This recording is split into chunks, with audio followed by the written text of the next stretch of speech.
Genèse, chapitre 2. Ainsi furent achevés le ciel, la terre et toute leur armée. Le 7e jour, toute l'œuvre que Dieu avait faite était achevée, et il se reposa au 7e jour de toute l'œuvre qu'il avait faite. Dieu bénit le 7e jour et le sanctifia, car en ce jour, Dieu s'était reposé de toute l'œuvre qu'il avait créée. Voici les origines du ciel et de la terre quand ils furent créés.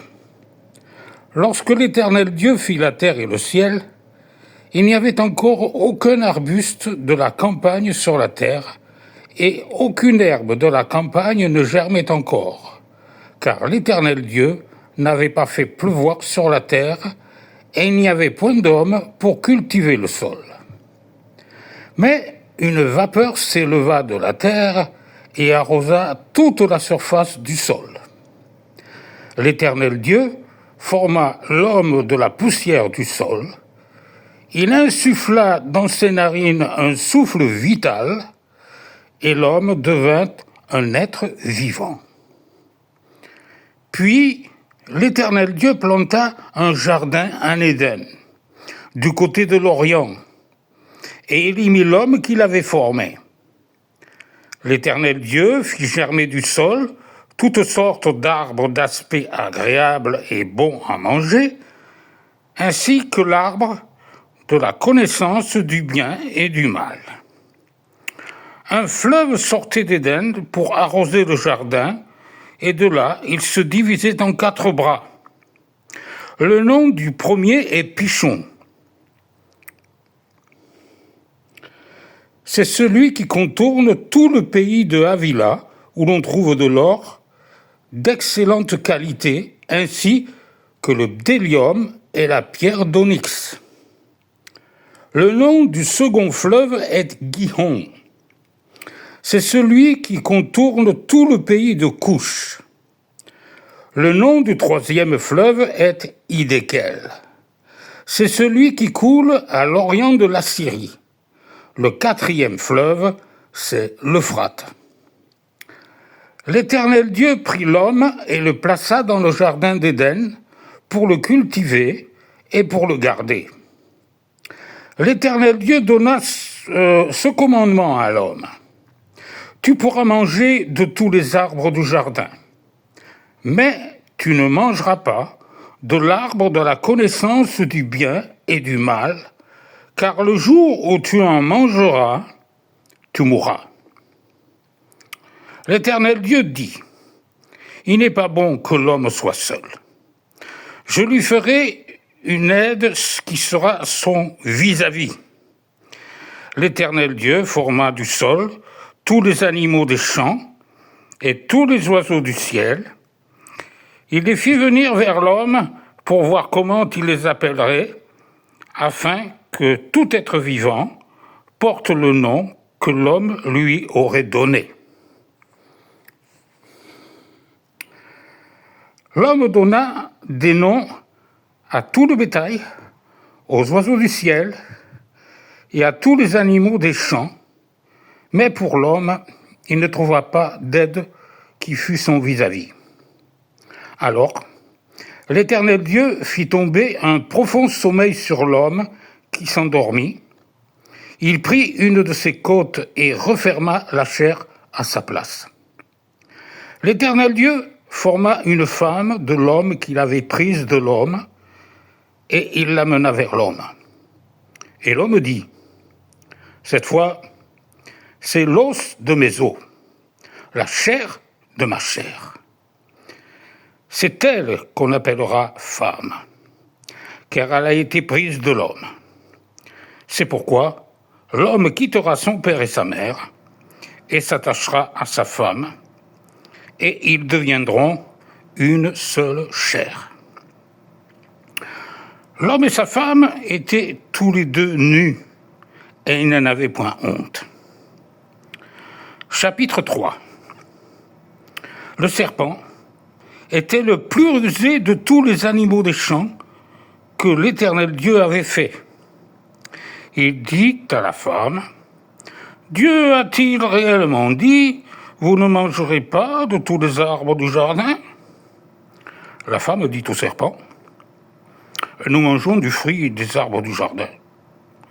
Mais quant au fruit de l'arbre qui est au milieu du jardin, Dieu a dit, vous n'en mangerez pas et vous n'y toucherez pas, sinon vous mourrez. » Alors, le serpent dit à la femme, « Vous ne mourrez pas du tout, mais Dieu sait que le jour où vous en mangerez, vos yeux s'ouvriront et vous serez comme des dieux qui connaissent le bien et le mal. » La femme vit que l'arbre était bon à manger, agréable à la vue et propre à donner du discernement.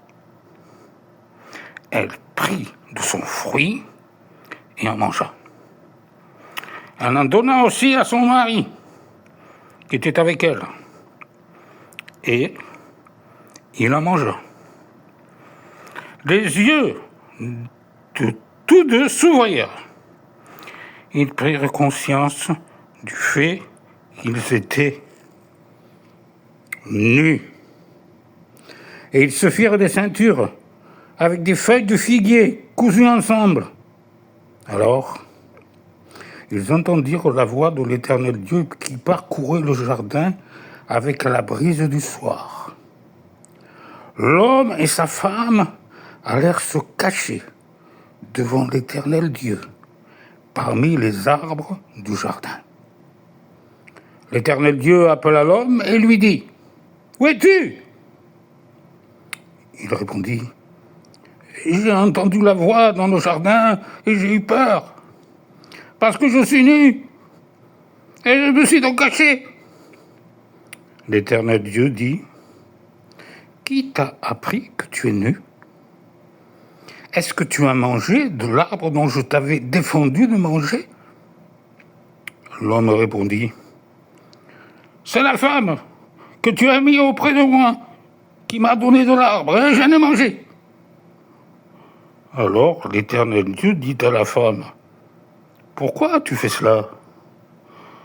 La femme répondit, « Le serpent m'a séduite en erreur et j'en ai mangé. » L'Éternel Dieu dit au serpent, « Puisque tu as fait cela, tu seras maudit entre tout le bétail et tous les animaux de la campagne.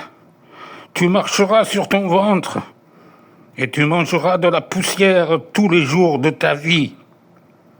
Je mettrai inimitié entre toi et la femme, entre ta descendance et sa descendance. Celle-ci t'écrasera la tête et tu lui blesseras le talon. » Et il dit à la femme, « Je rendrai tes grossesses très pénibles. C'est avec peine que tu accoucheras. Tes désirs se porteront vers ton mari, mais il dominera sur toi. » Il dit à l'homme, « Parce que tu as écouté la voix de ta femme et que tu as mangé de l'arbre dont je t'avais défendu de manger, le sol sera maudit à cause de toi. C'est avec peine que tu en tireras ta nourriture tous les jours de ta vie. Il te produira des chardons et des broussailles, et tu mangeras l'herbe de la campagne. C'est à la sueur de ton visage que tu mangeras du pain. » On va tourner la page.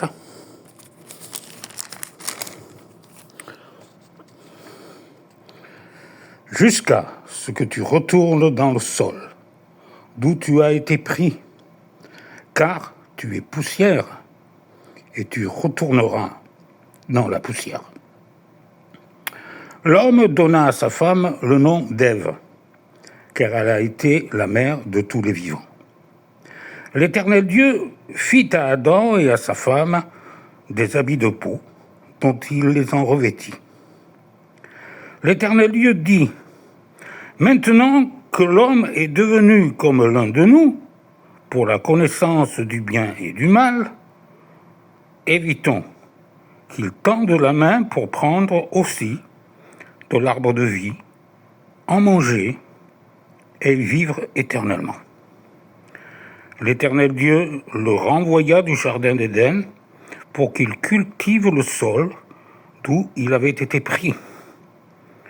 Après avoir chassé l'homme, il mit à demeure à l'est du jardin d'Éden les chérubins et la flamme de l'épée qui tournoie pour garder le chemin de l'arbre de vie. Chapitre 4.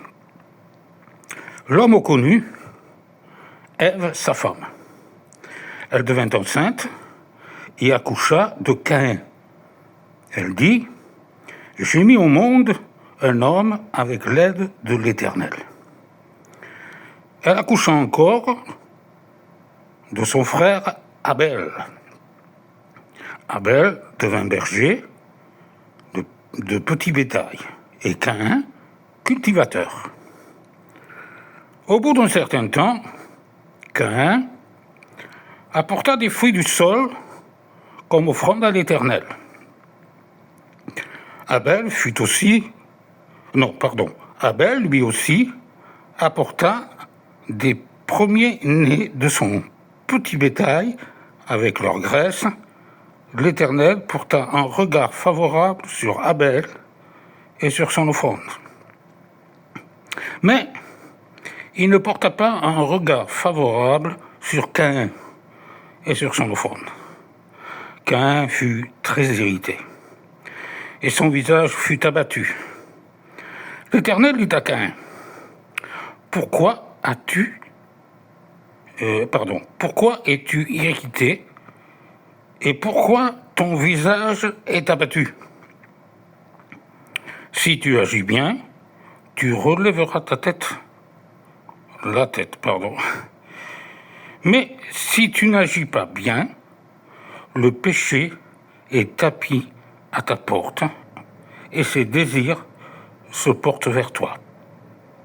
Mais toi, domine sur lui. Cependant, Caïn adressa la parole à son frère. Caïn se dressa contre son frère, Abel, et le tua. L'Éternel dit à Caïn : Où est ton frère Abel ? Il répondit : Je ne sais pas. Suis-je le gardien de mon frère, moi ? Alors Dieu dit : Qu'as-tu fait ? La voix du sang de ton frère crie du sol jusqu'à moi.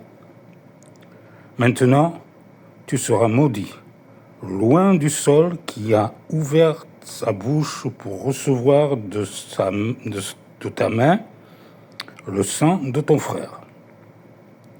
Quand tu cultiveras le sol, il ne te donnera plus sa richesse. Tu seras errant et tremblant sur la terre. Caïn dit à l'Éternel : Le poids de ma faute est trop grand pour être supporté. Tu me chasses aujourd'hui, loin du sol, arable. Je devrais me cacher loin de ta face. Je serai errant et tremblant sur la terre. Et si quelqu'un me trouve, il me tuera. L'Éternel lui dit : Si quelqu'un tue Caïn, on le vengera 7 fois. Et l'Éternel mit un signe sur Caïn pour que ceux qui le trouveraient ne le frappent pas. Puis Caïn sortit de la présence de l'Éternel et partit habiter dans la terre de Nod à l'est d'Éden.